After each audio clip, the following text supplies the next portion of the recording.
I am beginning to understand that when you're on the wavelength of heart energy, everything becomes a heart. Wherever you look, whatever you do, everything ends up being a heart. And it's effortless, and it's just right there. And it's just easy to notice. Nature does it by just being itself. And the way to know it more is to relax the expected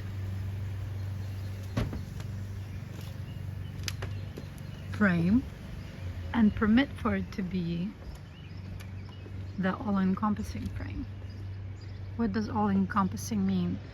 Meaning there is no distinction. It's just all right there, and the self is in the heart. Even that shape right there. Even that shape. It's everywhere.